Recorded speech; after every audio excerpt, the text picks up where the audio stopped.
Right. All right. Hello, my quarantines and my quarantine young adults. I'm sorry, that was a terrible joke. That was a terrible joke.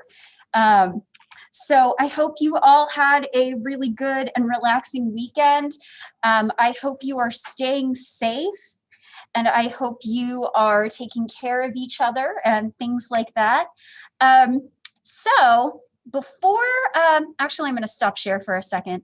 Before we get started, and I'm already streaming this on YouTube, I kind of wanted to give you a heads up about what you can expect after Thanksgiving break from me.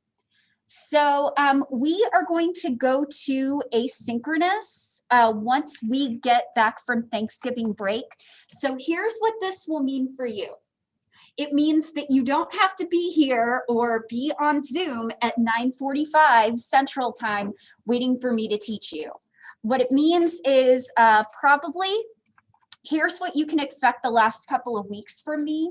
So the Monday, and by the way, I email a lot. Check your email. I will be emailing you every Monday and every Friday. So on Monday, I will email you with links to YouTube videos that you will watch for the week. I will also keep you updated about any deadlines that we have coming up, like quizzes or exams. Office hours will be over Discord, or you can always shoot me an email anytime you want. The office hour time will still be the same. So basically, I'll be on call, I'll be hanging out with my phone, and if you have any last minute questions or questions about the content, I will be happy to meet with you and talk with you and work with you. All the quizzes and exams will be online, just like they are now, so not much of that has changed, and I will still do Zoom review sessions for the final for those of you who are taking it, and I know that some of you probably are, as well as for the fourth exam, which everybody needs to try to take. So here's the deal. If you do well on the first 4 exams, remember you don't have to take the final. So you will be totally fine if you want to focus your attention and your energy on another class. But that's how it's going to kind of work. Is Monday, I will email you with all of the lectures for the week, so you can watch them at your own pace. And then on Friday, I will kind of follow up and let you know kind of what we'll be talking about the next week, and just to remind you of any deadlines, and also to check in, because this is going to be a little bit different than what we've been doing so far. Does anybody have any questions or anything like that? Not yet? Well, if you do, feel free to email me. All right, so now let's continue our discussion of personality. And we're going to talk about Albert Bandura's idea about personality basically being an interaction between the person that you are and the situation that you find yourself in. And then we'll finish up by talking about the self. So I will mention, I might, once we are done with this, and I think we will finish this today, you'll get a quick little break because I didn't realize how close we were to being done. So I'll go ahead and put up slides for social psychology, and I'll put those up on e-learning too, so you can take a short little break. All right, so, So now we are kind of talking about the social cognitive perspective. And so this was originally developed by Albert Bandura, and he believed that personality ultimately is due to an interaction between the person that you are and the social context that you find yourself in. So an example that I gave last time is that sometimes when I'm around negative people, I'm a pretty positive, bouncy person. I mean, y'all, I'm wearing a headband today. I haven't done that in about a year. Because I'm like, I want to look cute today. I'm going to wear a headband. I wonder if I can wear it with glasses. So I'm a pretty happy, bouncy person. And so when I find myself in a situation where I'm around people who are making complaints And by the way, this is, even though I might have the same complaints, I feel this need to balance the negativity. And so I amplify those parts of myself. How many of you have ever found that there's somebody that you don't really like, and then you have to work with them on something? Now, have you ever had it happen that when you have to cooperate on something, you end up liking that person more? You're like, sometimes Dr. Gilchrist, or they turn out to be a slacker and you end up liking them even less. So there are kind of different ways that we see how we interact with the environment. So here are some different things. So different types of people choose different types of environments. So for example, something that I kind of talk about in my research methods class is that if I tried to collect data from Coady College students and I said, aha, this is how the average American college student thinks, that would be an incredibly unrepresentative sample. And part of the reason for that is that colleges and different types of schools have different types of fits. So some people, like yourselves, might do really well in a very small school. Others of you would not do as well as at a small school. Some of you would go to a big school and kind of feel like a tiny little guppy in a big, big pond of fish. So the school that you choose to attend is partially based on your disposition. You are somebody that doesn't mind being in a class with only 15 other people. There are some of you that might feel a lot more comfortable in a class with 200 people where you don't stand out. So everybody's a little bit different. The type of music that you listen to also is based on your disposition. I have a lot of energy, so what a surprise that I listen to a lot of pop, and I listen to a lot of very energetic rock, and sometimes even a little bit of metal. But there are others of you that like classical music, that like jazz. Does anybody here like classical music and jazz? Anybody on Zoom? Because I feel like for me, classical music is one of those things that I really, really should like. Come on, I'm in band. I play classical music all the time, or at least I did before the pandemic, but I just can't get into it if I'm not playing. Which, I don't know, sounds a little self-absorbed. If I'm not playing it, I don't like it. Okay, y'all like jazz? That's cool. Odds are pretty good. You have some dispositional differences from people who do not like jazz. So we're all kind of different. Additionally, our personalities shape how we react to events. So one of the things that we kind of find is that in general, if you tend towards being a bit anxious, who here tends towards being anxious? Yeah, I know. Yeah, young adults tend to be a little bit more anxious, I feel ya, and especially right now. So one of the things that we find is that anxious people, remember that when we talk about neuroticism, not so much emotional instability, but if you tend towards being anxious, you're really good at scanning for threats. You're really good. So if somebody uses a slightly different tone than they normally do, or they pull a face, an anxious person is going to be like, whoa, what was that? Why did that person do that? How many of you do this? I do this. I'm super sensitive to that. So anxious people are going to react to things like changes in tone, headlines in the newspaper, and things like that differently than people who are more prone to feeling relaxed. And this is Dr. Gilchrist's reminder. Things are really heavy right now, especially in the past couple of weeks. Don't doom scroll. Don't do it. I had a miserable weekend because I doom scrolled, and that was my choice. So if you must watch the news, if you must read the news on your phone, please, please, please limit yourself, because if you trend toward being anxious, it's only going to make you feel worse. And I'm telling that to myself as much as I am to all of you. Additionally, your personalities shape situations. How we view and treat people influences how they treat us.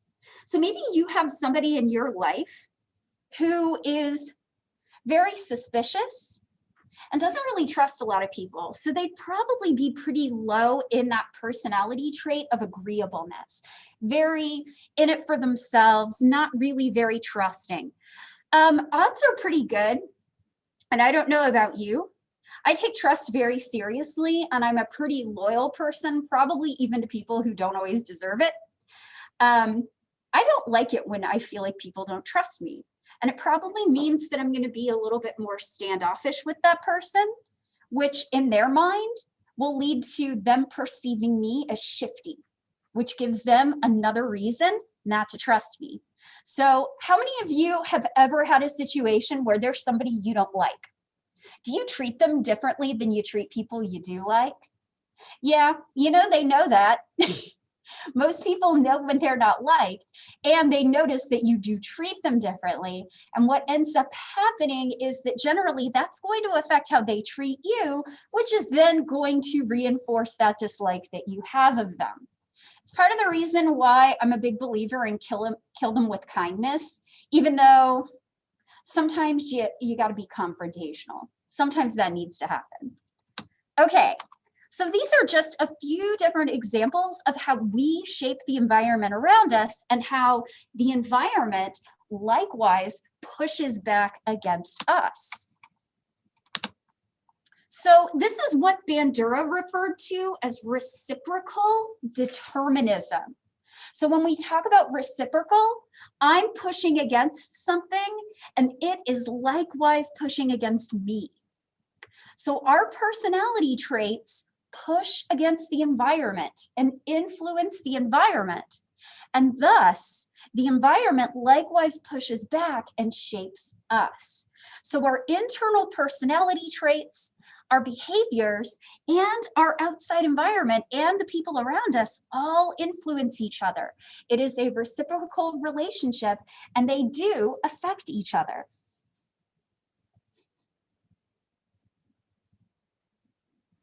Do we have a quiz that will be posted today? No, that will not be until next Sunday. And if there's a mistake in the calendar, that's because I copy and paste from last year's course. So the dates might be different, but there should be no quiz posting until Sunday.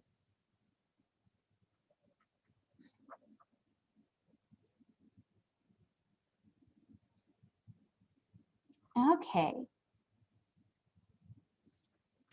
So let's talk a little bit about the social cognitive perspective. So one of the things that it kind of helps us with is it does help us understand the role that we play in shaping situations around us and how situations likewise push back and shape us. But you want to know what's kind of interesting? I haven't really spent a lot of time talking about personality traits here. And that's because the social cognitive perspective largely emphasizes how we shape the situation and how it likewise shapes us. But we don't really spend a lot of time, and Bandura really didn't spend a lot of time talking about those individual traits. And those also will most likely play a role.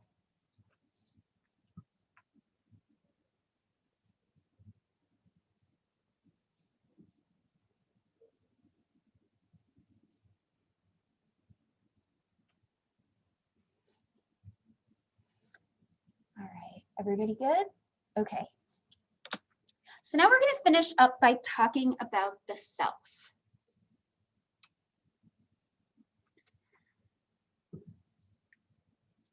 I will say something that kind of cheered me up this weekend when I wasn't doom scrolling.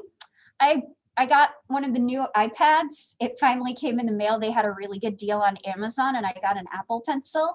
So I spent the weekend drawing terrible, terrible drawings and learning how to practice. I actually drew a really good brain. And if you're taking biopsych next semester, you will probably get to see the brain that I drew because I want to put it on all my slides. Okay. So how many of you have actually had this happen? So I'll tell you a really goofy story. So I'm the kind of person that, unfortunately, especially when I was growing up, was a bit of a klutz, and I still kind of am. So I'll tell you two stories, both of which happened at college. So one time this, by the way, folks, this was like pre-cell phone. Like back when I was in college, people had cell phones, but very, very rarely. And I was a snot. And I was like, I don't need a cell phone. It makes people rude. And now I'm here on my phone, and I will occasionally have a whole evening in my house where I don't talk to anybody because I'm too busy looking at my phone. I believe they call that phubbing. I'm snubbing people for my phone. But I was like, I'm better than everybody because I don't have a cell phone. And so I would walk around on campus reading books. And I probably shouldn't have done that because I am absolutely 100%. This absolutely happened. My freshman year, I tripped over the curb and face planted at around 11 o'clock in the morning when there were a lot of people near campus and everybody saw. So that's one story. Another story is that I very rarely went to the gym. I was pretty heavy, and when I was growing up, I was afraid that if I went to the gym that people would stare at me and laugh at me. And then one time I finally kind of sucked it up. So I show up to a kickboxing class wearing really bad Payless shoe source shoes that are not at all meant for like athletic workouts. There was like no tread on them. They would slide all over the gym floor.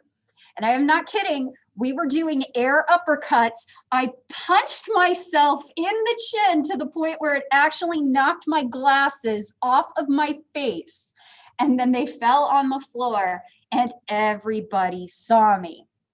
And I quickly collected my glasses and I left that class early. Thankfully, it was not the last kickboxing class I attended. It was probably the last one I ever attended in college. I was a kickboxing fiend in graduate school. But in both of those cases, I want to highlight what we call the spotlight effect. So how many of you have done something really embarrassing like that? Or you showed up to class one day and you had a big zit on your face. I actually have a huge one here right now that thankfully my mask covers. So you can imagine I have perfect skin. I don't. So there's this idea that when we're not perfect, when we're less than our best, that everybody is watching us, that everybody is staring at us. How many of you have had something like that happen? You do something goofy, or your hair's not looking quite right, or you spilled something all over your shirt.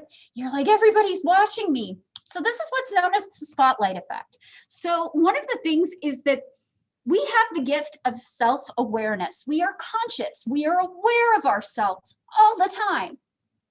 And we assume that because we're aware of ourselves, that other people around us are too. They're really not. And so the spotlight effect is basically the idea that you feel like you have a spotlight on you at all times and everybody's watching you. So this is something that you can kind of appreciate a little bit more as you get older. So I hate to break it to you. You know how you're really, really probably very focused on yourself? It turns out most people are focused more on themselves than they are you.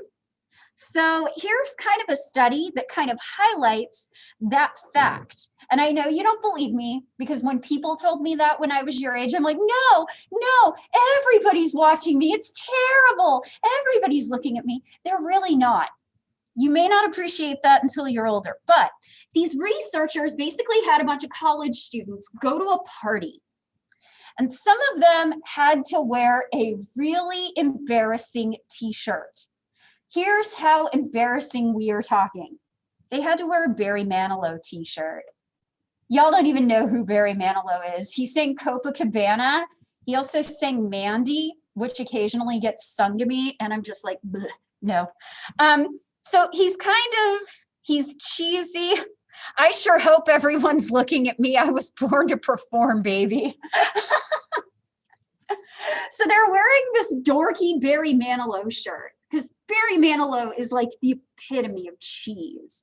And they thought that everybody was looking at them at this party and judging them. So when researchers actually surveyed people about these students that were wearing the Barry Manilow shirts, even though the students felt really embarrassed wearing the shirts, most people didn't even notice they were wearing a Barry Manilow t-shirt. And if they did notice, they didn't care. You're like, okay, somebody's got cheesy taste in music. That's okay. It doesn't mean you're a bad person. So I think that really highlights this idea that we think everybody's watching us. Really, nobody is. Everybody's too preoccupied with themselves to care about you. And if they are paying attention to you, they probably don't care. And if they do care and are giving you a hard time, well, you don't need them in your life anyway. So there you go. So this kind of relates when we talk about the self to a concept of self-esteem. So self-esteem is basically, do you like yourself? I find that the older I get, the more I do like myself. When I was younger, and I'm sure for some of you when you were younger, you were surrounded by people that maybe made you question your worth and your value. But the older that you get, and the more that you're able to kind of figure out what you like, what you don't like, what you're good at, what you're not, what you want to be good at, you get a better idea of who you are. And one of the ways that many of us try to protect our self-esteem is with something called a self-serving bias. So how many of you have done badly on a test? Hopefully not recently, but how many of you have done badly on a test? Now, Mariah, can I ask why you did poorly on the test? Okay, so you didn't study enough. Is there anybody on Zoom that hasn't done well on a test recently? Or on the Discord? By the way, Chloe, I appreciated, if you're here, Chloe, I appreciated the picture of the Bobo doll experiment with Batman slapping Robin. Okay. Okay, so Liz didn't really do very well on a test. Now, Liz, why didn't you do well on the test, if you don't mind my asking?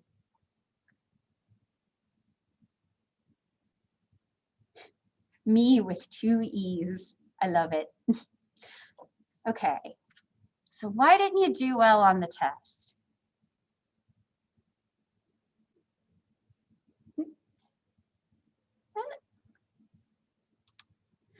Oh, here we go. Okay. I studied on more on one concept than the rest. Okay, so y'all are pretty realistic and you also take responsibility. You're like, yeah, I didn't do well. Yeah, no, that makes sense. That absolutely makes sense.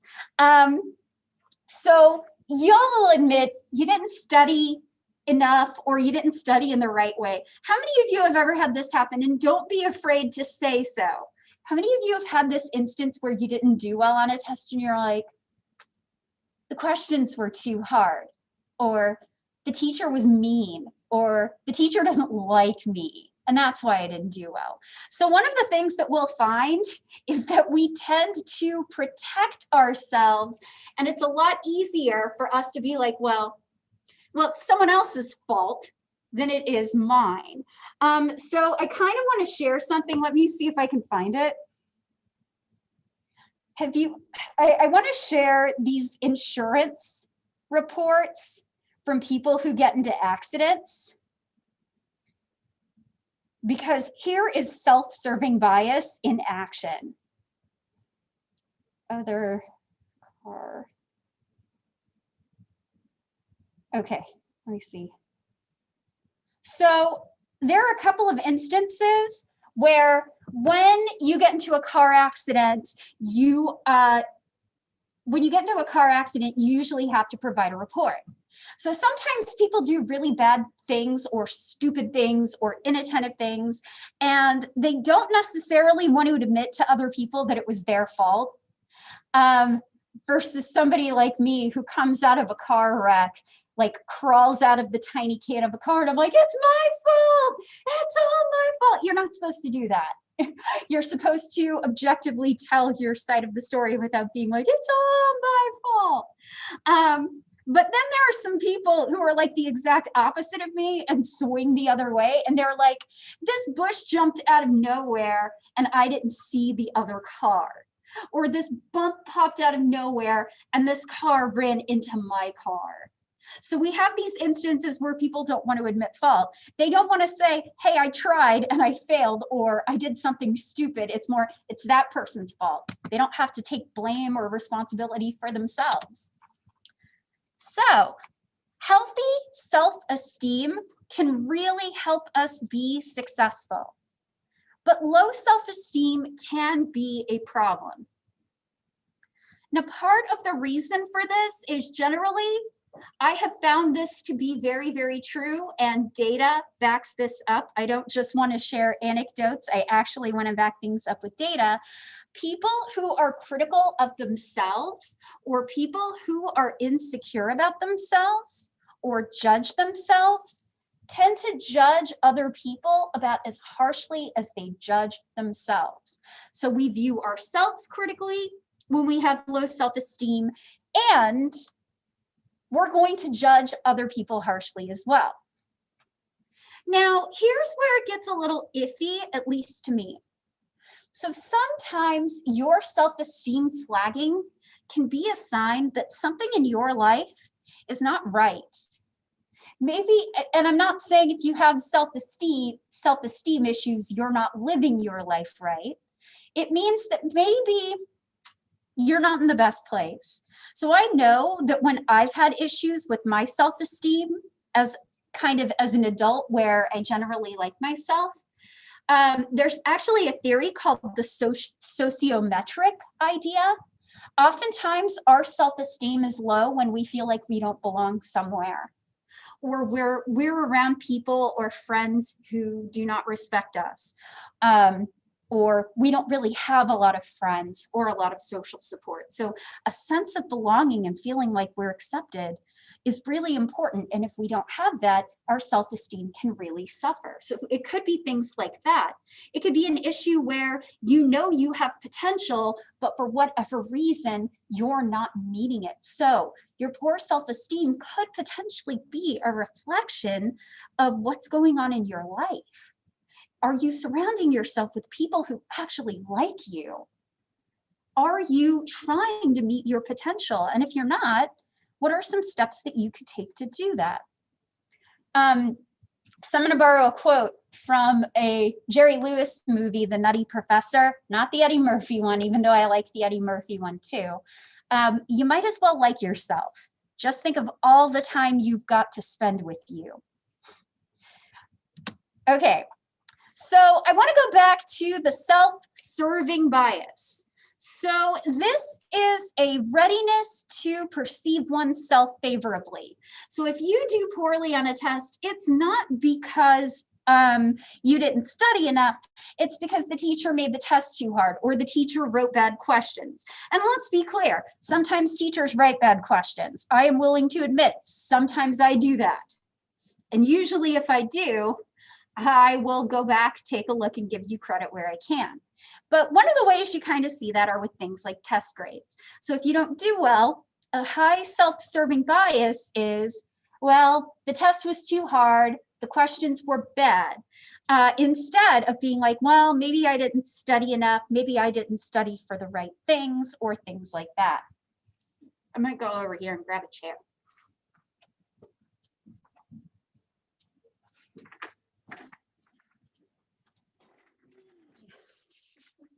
I'm sorry, I am absolutely the person who will roll around in the parking lot on a shopping cart as long as there aren't a lot of cars nearby. All right, so really quick, I'm going to ask you, I'm going to name some letters in the alphabet, and I want you to raise your hand or post on the chat or post on Discord if it is your favorite letter. Okay. A. Okay, B, C, D, E, okay, F, G, H, I, J, K. Oh, we got a favorite letter. A, because of my name and it's number 1. So here's something kind of interesting, and I noticed that Elizabeth did this as well. She raised her hand when I got to E. So would those of you in class tell me, do you have a favorite letter, or have you never really thought about it? That is okay. L. Yours is L? Now here's my question, is L in any part of your name? Okay. Molly, do you have a favorite letter? M? So how many of you, and I want you to think about this, how many of you, yes, the American Sign Language for Z is pretty good. It's just Z with your pinky. So some of you probably haven't thought about it, but here's what I'd like you to do. If you're in the chat or you're on Zoom, think about your favorite letter if you have one, and let me know if it's present in any part of your name. G is present in 2 of my names, my middle name and my last name.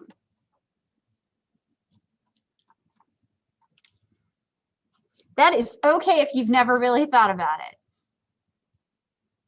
Now, one of the things that we do find is that for people who do have favorite letters, they tend to prefer letters that appear in their name over other people's names. So this is what we call the name letter effect. Anything that is associated with us or some part of us, we tend to like better than things that are not.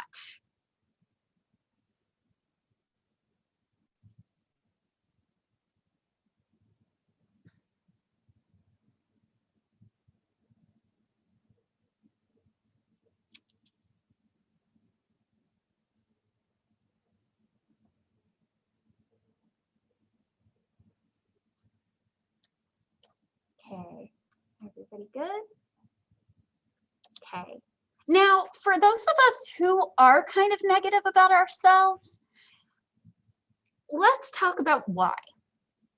Because you could potentially argue, and I kind of brought this up, that sometimes if we have low self-esteem, that it is because it's reflecting an aspect of our reality.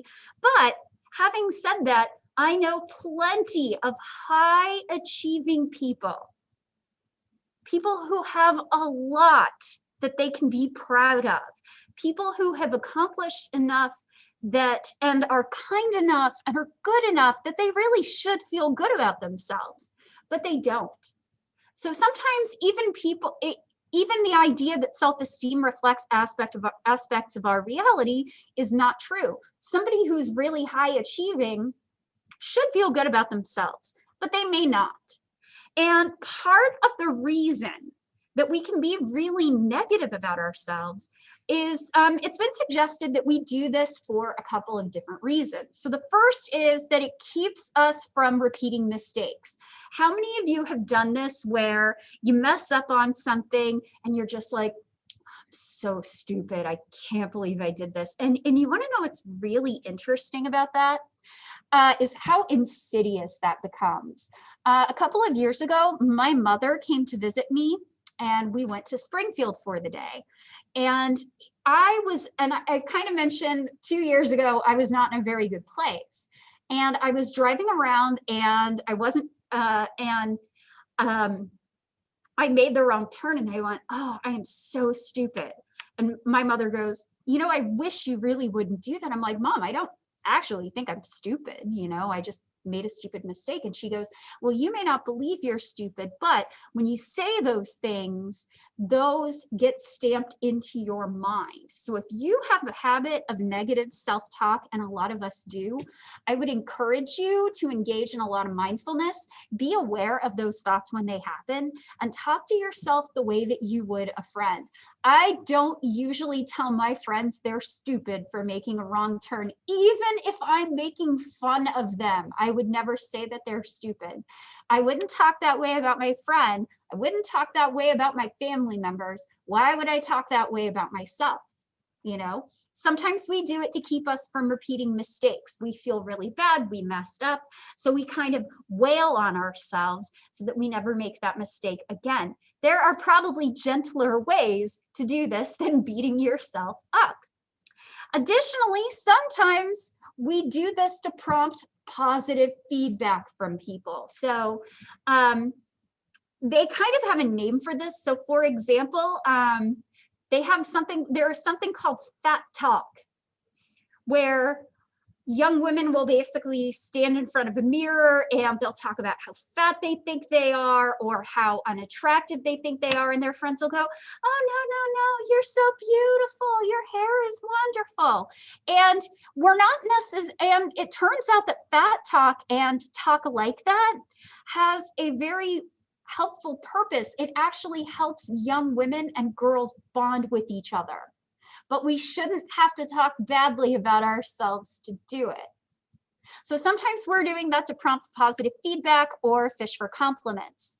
Perhaps we are preparing ourselves for failure. So last week I had to give a talk that I was really, really nervous to give. I was very nervous to give. I'm like, I'm going to upset somebody. I'm going to say something wrong. I'm going to say something that not everybody agrees with, and it's really going to tick them off, you know. And it turned out the talk went fine.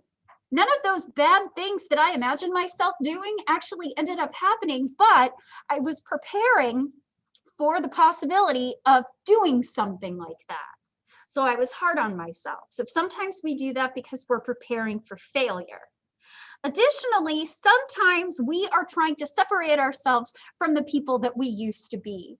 How many celebrities have you ever heard that were like, I was really ugly and clumsy and awkward when I was a kid or a teenager? Or sometimes you're like, that's who I was. And I didn't like that person, but I like the person I am now. I don't think you necessarily have to put your old self down. You were learning, you were growing, you were experiencing. Be gentle with yourself. We were all awkward children or jerky children. We're all developing a prefrontal cortex. Okay, now there are some differences across cultures with this focus on the self. So we have individualistic cultures, which emphasize personal goals and personal freedoms.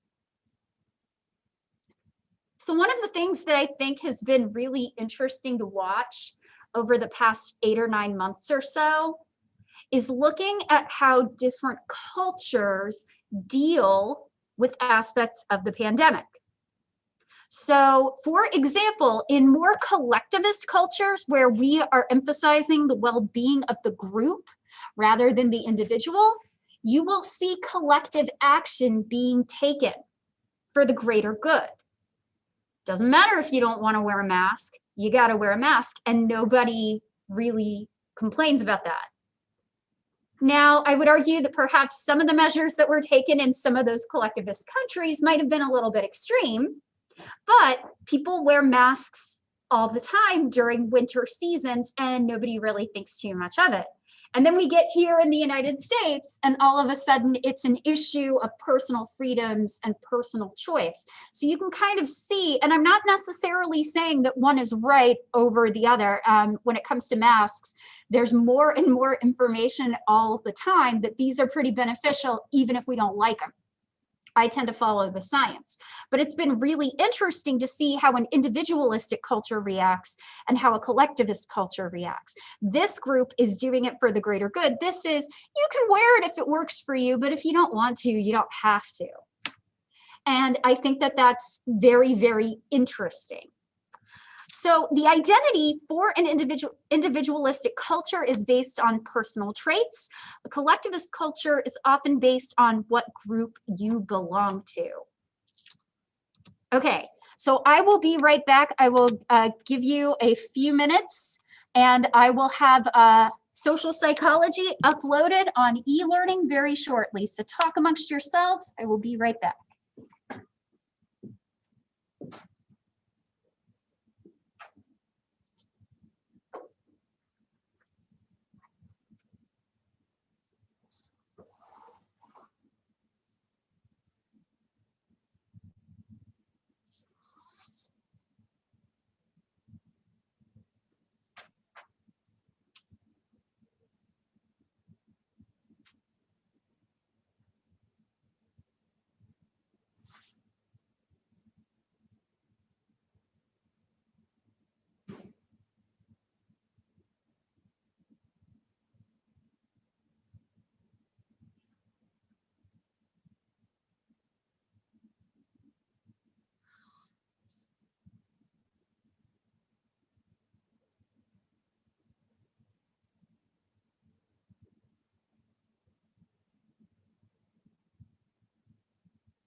I'm back and doing weird things with my hands. Hello, I have returned. All right, so you should be able to find this on e-learning. We are going to talk about attitudes and attributions for about the last 8 minutes or so. Hi, these slides are pretty. Welcome to the wonderful world of social psychology.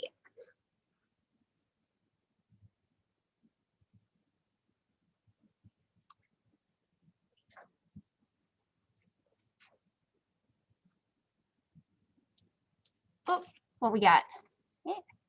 Does anyone like cats? Are we talking about like cats as in the actual animal? Or are we talking about the movie Cats? Because in that case, I say no. I went with Dr. Quick to watch it last December and we were like, this is ridiculous. Like Taylor Swift was like the best part of it and she's only in it for like 5 minutes at the end. Okay, so here's what we are going to cover. So we're going to talk about how we think about others and how we tend to view the behavior of others. We're going to talk about the relationships between our attitudes and our behavior. We'll talk about how we are influenced by other people and how we can influence other people around us. And we'll talk about how we actually build relationships and learn to care for each other. So we'll talk about altruism as well. Elizabeth, do you need a little more time? No, you're good. Okay. All right. So how do we view the behavior of other people? So how many of you get really irritated by how other people behave? Have you ever had a day where you were like, if the world just behaved a little bit more like me, the world would be a better place? Well, first of all, that's kind of narcissistic. And second of all, I would like to remind you that even in those moments, it kind of takes all kinds of people. We need a variety of people to make the world work the way it does. But how many of you have had this happen? Somebody is driving really slow on the road in front of you. What do you tend to think about them? That they're not very smart, that they're inattentive, that they're on their phone. Now, what if somebody comes speeding around you? You're going to think that person's maniac. So this is kind of an old George Carlin joke, but basically everybody who goes slower than you is an idiot. Everybody that goes faster than you is a maniac. This is how we calm down speed demon. Indeed. So think about when you first meet somebody. So there are many, many different factors that affect how we view and respond to other people. So one of the things that you might find that influences how you first handle somebody or how you first encounter somebody is that sometimes people tell you about the person. So for example, it's not that uncommon here for suite mates to tell other classmates about professors that they might have. Like, we know you talk about us. So how many of you, for example, knew about me or had heard about me before you came here or before you took this class? So that might have influenced how you saw me. So for example, you might have heard, well, she's really energetic. She moves her hands a lot, which yes, I do. But maybe you're a little bit disappointed because the masks and not a lot of people being in class kind of tampers down my enthusiasm a little bit. So you're like, she's not as enthusiastic as I thought. Yes, I am. I just can't show you all of my awesome facial expressions with this. And I've got a lot of them, believe me. So you might be influenced by what other people say about this person. Additionally, there is a lot of nonverbal behavior that goes into this as well. So if you meet somebody who's like this person either thinks that they are like too cool for school, or they're standoffish, or maybe there's somebody like me who just has really cold hands. So there are a lot of different factors that affect how we view other people and how we respond to them. Most of our judgments of people actually come from very, very thin slices of behavior. So think back to that person that I asked you to think about a while ago, where I'm like, think about somebody you don't like. You don't see that person all the time, do you? Probably not. You're getting really, really thin slices of their life, and you don't see what they're like elsewhere. You don't see what they're like with other people. You have no idea what they must be like unless they have a reality show, in which case you're also getting clever editing tricks. So how do we view other people's behaviors? We judge people based on their behavior. And we often assume that behavior is based on personality traits. Nowhere do we kind of see this more clearly right now than masks. Oh my gosh, how did masks become such a fraught issue? And I could tell you all my theories about why, but that's for another time. But think about what we see. So we judge based on behavior. So let's say I go to Walmart and somebody kind of shoots me a dirty look for wearing a mask. I have heard that sometimes people will give you a look for wearing a mask. And what must that person think of me? That person probably thinks that I'm probably a little bit anxious, maybe to the point of overreacting. Perhaps they think that I'm somebody that listens to what the news tell me, and that maybe I don't really think very much for myself. And when I see somebody shooting me a dirty look, well, I think, well, that person's kind of rude. Now, on the other hand, let's kind of put the shoe on the other foot. Let's say that I'm in Walmart and I see somebody without a mask coughing profusely. Well, first of all, I'm going to think that person's gross because they're not doing the Dracula cough. So I'm going to think that person's probably a little gross, probably a little inconsiderate, and probably not somebody that keeps up with science, because here's something kind of interesting I've discovered. Younger people are more likely to do the Dracula cough since y'all have been taught to do that from a very early age. I was taught to cough into my hand and not cough in the air. And you don't really want to cough in your hand. So I can make attributions about somebody based on their behavior, and I'm going to assume that that's what their personality is.